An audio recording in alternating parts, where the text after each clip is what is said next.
Charlie was the most misunderstood missionary in Christendom.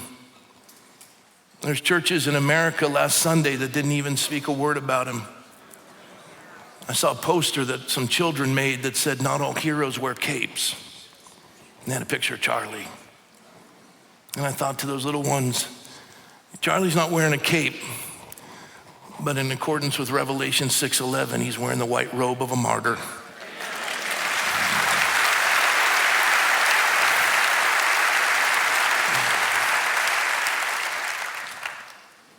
I look at him as the Jim Elliot of our time. And I see Erica as the Elizabeth Elliot of our time. That woman is tough and she's strong. I'm so glad they gave her that position at Turning Point, because nobody knows the heart of Charlie like Erica Kirk.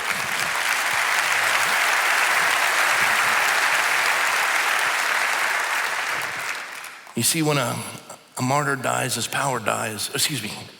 When a tyrant dies, his power dies. But when a martyr dies, his power multiplies.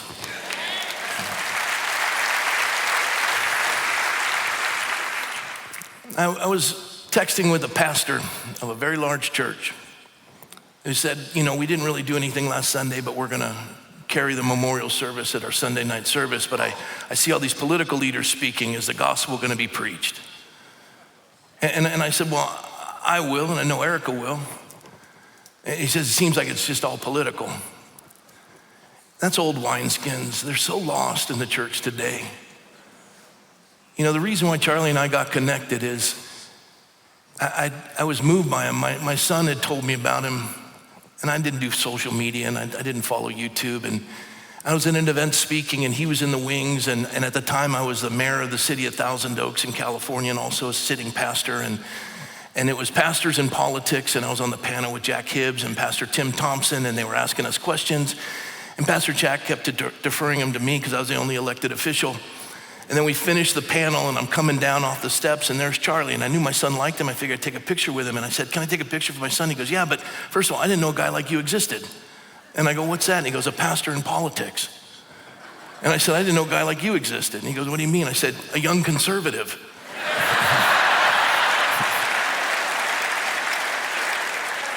And that began a 6-year friendship that I will forever be grateful for. I invited him to come preach at the church. And he says, no, I don't preach in churches. I said, why is that, Charlie? And he said, because I'm too political and churches don't want me. I said, Charlie, politics is the highest form of community. It combines morality with sociability. If God didn't intend us to be in politics, he wouldn't have invented marriage.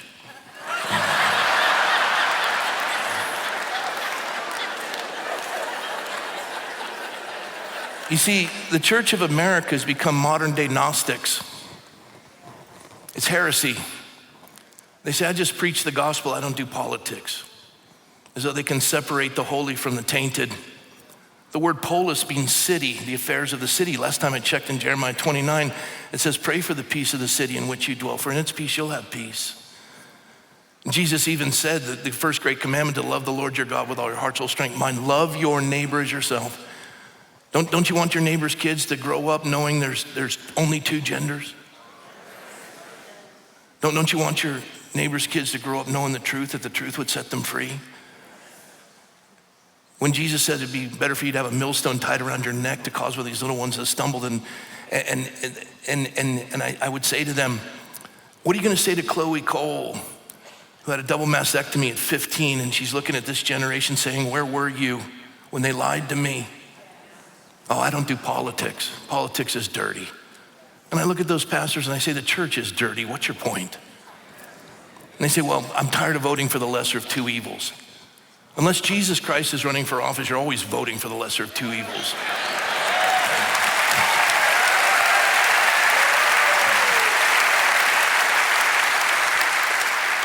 You see, it's an excuse of laziness. They don't want to understand the issues. They want to make their job easy. They're making converts, not disciples. Jesus said, go into all the world, all heaven. He says, all authority has been given to me on heaven and on the earth. Go therefore and make disciples of all nations, commanding them to obey all that I've commanded them. baptizing in the name of the Father, the Son, and the Holy Spirit. Lo, I'm with you always, even to the end of the age.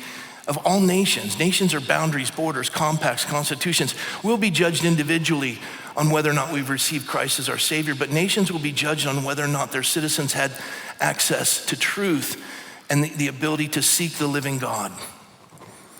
In this nation that was conceived next year, 250 years, we've been under one article of incorporation, the Declaration of Independence. You see, I can live my whole life in Japan and never be a Japanese citizen. Excuse me, I'll never be Japanese, even though I can become a citizen of Japan. I'll never be Japanese. You see, America is not an ethnicity, it's an idea. We hold these truths to be self-evident, that all men are created equal, endowed by their Creator with certain inalienable rights, among those being life, liberty, the pursuit of happiness. For this reason, governments were instituted among men. Life, it's in that order. You see, liberty and happiness are of scarce little value if you're dead. We're a nation of life, in the womb and out of the womb.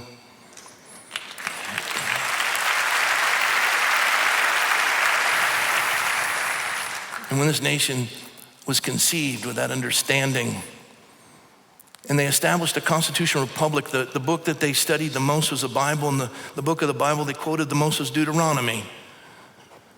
And they wanted to understand civil law.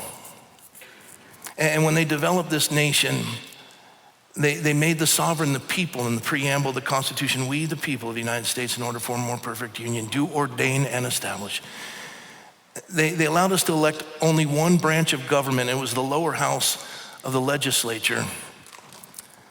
And they made that the most powerful branch because they gave them the purse strings.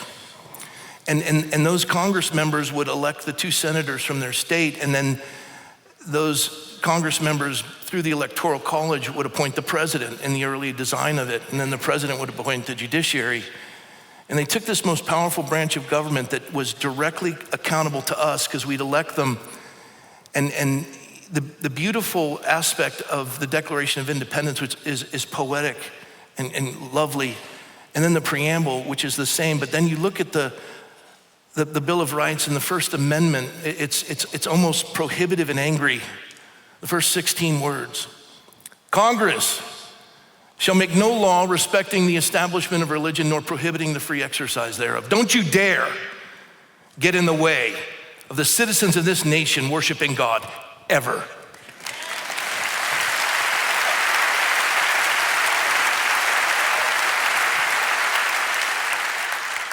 You need to stop that. I've only got 9 minutes. You see, as John Adams said, only a moral and religious people can govern a republic. Our founders got this design of the republic from the children of Israel in the wilderness. They even came up with this idea when Jethro said to Moses, appoint godly men who are not covetous over thousands, hundreds, fifties, tens, federal, state, county, local. The psalmist would write, the Lord is our king, our lawgiver, our judge, legislative, executive, judicial branch. And all of this came about as they studied the scriptures and put together this nation that represents only 4% of the world's population. Yet we've had more Nobel Peace Prize winners, more symphonies, more patents, more accumulation of wealth than any other nation in the 6,000 years of recorded history. You fly in an airplane, it was invented by an American. You ride in an elevator, it was invented by an American. You enjoy air conditioning, it was invented by an American. You enjoy the internet, it was invented by an American, not Al Gore. Not because we have more natural resources. Canada surpasses us as the South Americans because we have freedom. Freedom. And freedom we must be vigilant to protect.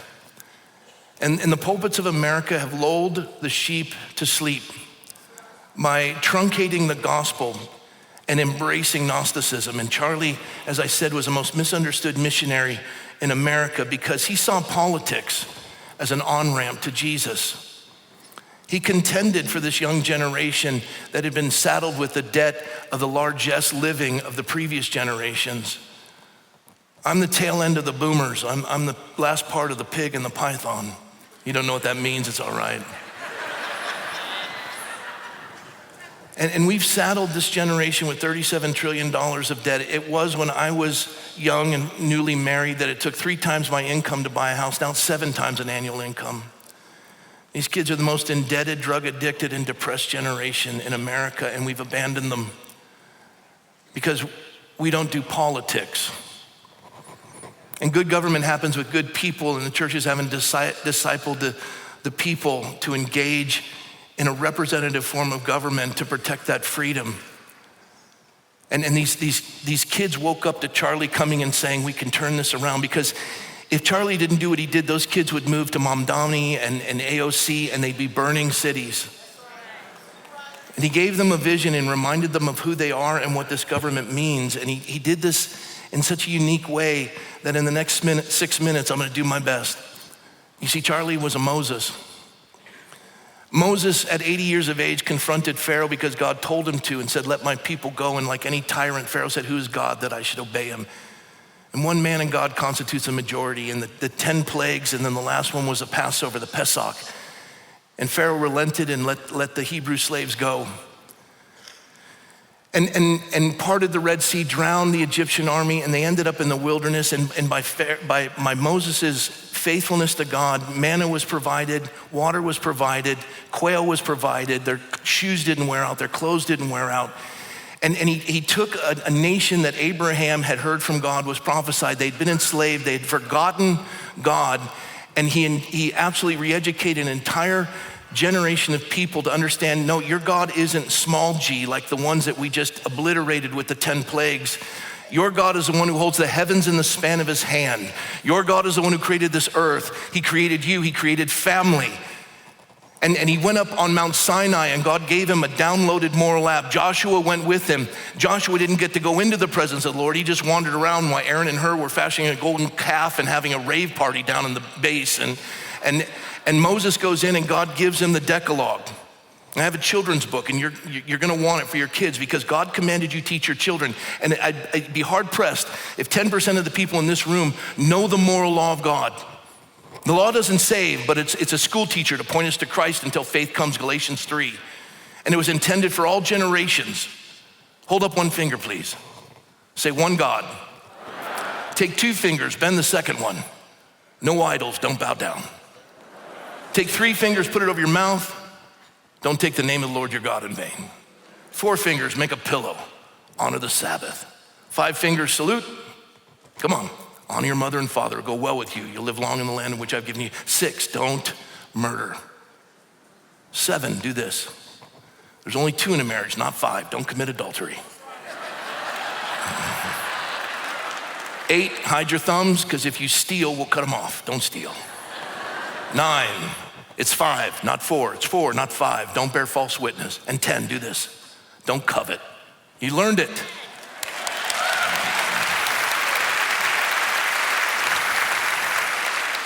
That was 4 seconds.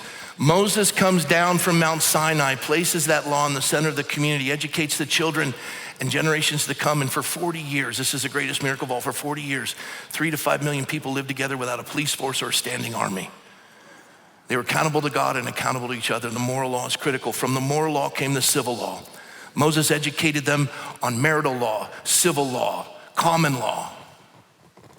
They would wake up and he'd be there. And when he'd move at night, the pillar of fire would travel. And when Moses would move during the day, the pillar of smoke would follow. And then he died. 30 days they wept. The man that had re-identified and re-educated and redefined an entire generation, he's gone. These kids in America who were trapped in the pagan education of secular education, being indoctrinated by this stupidity, were set free from captivity and slavery by this modern day Moses, who showed them, you are a child of the living God, and you're in the freest nation on the face of the earth, that liberty is one generation away from being obliterated. And it used to be me and Charlie and a couple of folks and a sea of detractors. And at the end of his life, it was Charlie, a handful of people, and a sea of red hats and kids coming to Christ all over the country.